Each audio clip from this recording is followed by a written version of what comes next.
Herkese merhaba. Yeni bir örgü videomla yine sizlerle birlikteyim. Bu sefer sizlerle her türlü örgülerinizde, yeleklerde, hırkalarda, süeterlerde, şallarda uygulayabileceğiniz örmesi çok kolay, zarif, tomurcuklu bir örnek paylaşacağım. İster yetişkin örgülerinizde, ister bebek örgülerinizde uygulayabileceğiniz, takibi çok kolay, çok basit, hızla ilerleyen bir örnek. Ben bu örneği orta kalınlıkta bir yünip ve 3,5 numara şişle ördüm. Model 8 ilmek ve katları artı 3 ilmek artı birer tane de kenar ilmekten oluşuyor. Ben model çalıştığım için alt kısımda ya da kenar kısmında lastikle başlamadım. Sizler istediğiniz kenar örgüyle, lastik örgüyle modeli kurmaya başlayabilirsiniz. Gerçekten çok kolay ve çok zarif duran bir örnek. İster yazlık örgülerinizde koton iplerle, ister angora iplerle çeyizlik örgülerinizde, gelin yeleklerinde, anne yeleklerinde uygulayabileceğiniz farklı ve güzel bir örnek. Ben modeli sizlere iki motif üzerinde anlatacağım. Hep birlikte yapılışına geçelim isterseniz. İki motif için şişime 8 artı 8 16 artı 3 19 birer tane de kenar ilmek 21 tane ilmek hazırladım. Örgümün ön yüzüne geldim. Ön yüzde birinci sıradan itibaren modeli kuracağım. Sizler de yapmış olduğunuz lastik örgüden, kenar örgüden sonra ön yüzde benimle birlikte modele başlayabilirsiniz. Kenar ilmeğimi örmeden aldım. Kenar ilmeğimden sonra 3 ilmek ters örüyorum. 1 2 3. Sıradaki 2 ilmeği birlikte alıp sola doğru düz olarak kesiyorum.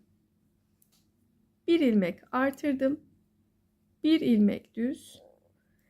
1 ilmek artırdım. 2 ilmeği de soldan sağa doğru birlikte düz olarak kestim.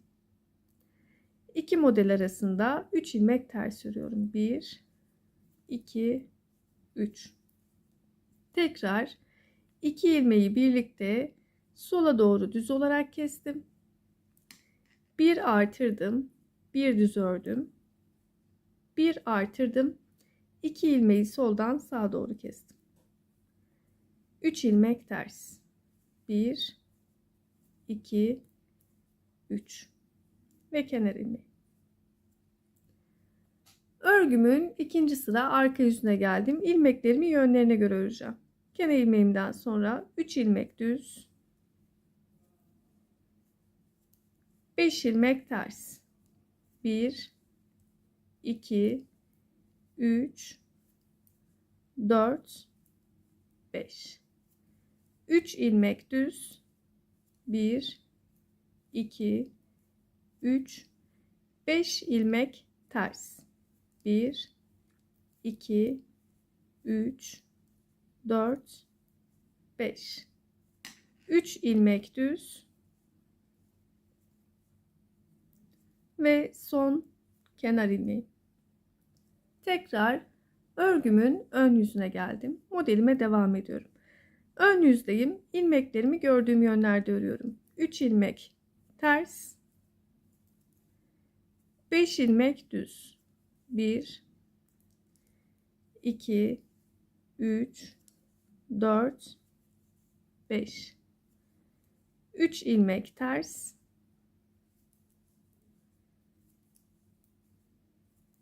5 ilmek düz. 1 2 3 4 5. 3 ilmek ters ve son kenar ilmeği. Örgümün arka yüzünde yine ilmeklerimi yönlerine göre örüyorum. 3 ilmek düz, 5 ilmek ters. 1 2 3 4 5. 3 ilmek düz, 5 ilmek ters. 1 2 3 4 5. 3 ilmek düz, ve son kenar ilmeği. Evet, tekrar örgümün ön yüzündeyim. İlk model sıramı tamamladım. İlk model sıramda tomurcuksuz yaptık. Bir sonraki sırayı tomurcuklu olarak yapacağız. Bu şekilde devam edecek. Bir model sırası tomurcuksuz, bir model sırası tomurcuklu olacak. İkinci model sırasına geldim. Tomurcuklu yapacağım. 3 ilmek ters örüyorum. Sıradaki 2 ilmeği şöyle yönlerini düzelttim. Sola doğru düz olarak kestim. Bir artırdım. Bir düz. Bir artırdım. 2 ilmeği soldan sağa doğru kestim. 3 ilmek ters. 1 2 3. Aynı işlemi tekrar yapıyorum. 2 ilmeği sola doğru düz olarak kestim. Bir artırdım, bir düz. Bir artırdım. 2 ilmeği de soldan sağa doğru kestim. 3 ilmek ters. 1 2 3 ve kenar ilmeği. Arka yüzde ilmeklerimi yönlerine göre örüyorum. Kenar ilmeğimden sonra 3 ilmek düz, 5 ilmek ters. 1 2 3 4 5. 3 ilmek düz, 5 ilmek ters. 1 2 3 4 5.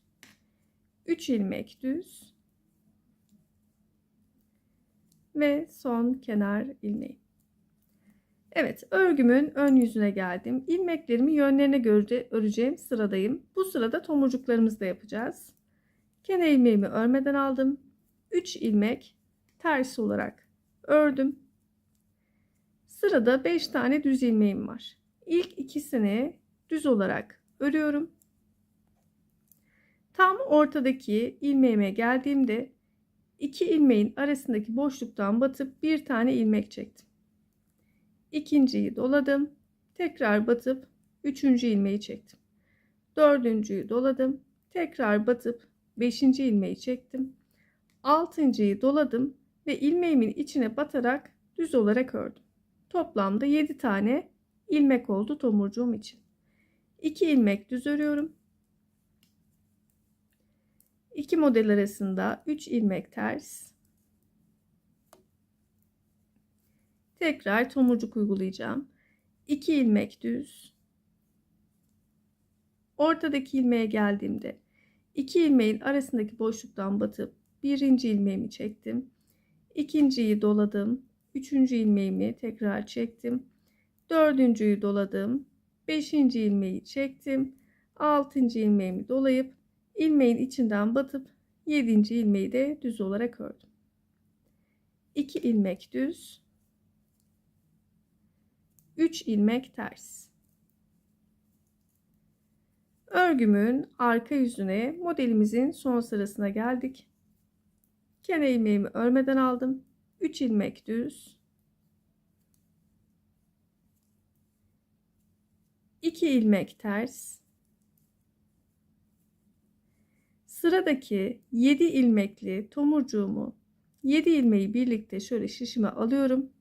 Arada ilmek kaçırmadan almaya dikkat edin. 7'sini birlikte tek seferde ters olarak topluyorum. 2 ilmek ters. 3 ilmek düz. Tekrar 2 ilmek ters. 7 ilmeği birlikte şişime alıyorum. Ve hepsini birlikte ters olarak kesiyorum. Pardon, bir tane ilmeğimiz kalmış. Tekrar alıyorum. 7 ilmeği birlikte tek seferde ters olarak kesiyorum. 2 ilmek ters. 3 ilmek düz. Ve son kenar ilmeği.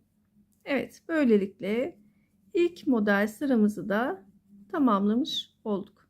Şimdi birinci sıradan itibaren aynı işlemleri tekrarlayacağım. Yani bir sıra şöyle tomurcuksuz olan model yapacağım. Sonraki sırada tekrar tomurcuklu modeli uygulayacağım.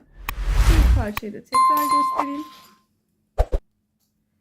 Dediğim gibi ister yetişkin örgülerinde ister bebek örgülerinde her türlü örgüde rahatlıkla uygulayabileceğiniz kolay bir örnek. Yapacakları şimdiden kolay gelsin diyorum. Kanalıma abone olup videolarımı beğenmeyi, yorum yapmayı unutmayın. Yeni videolarda yeni modellerle görüşmek üzere. Hoşça kalın.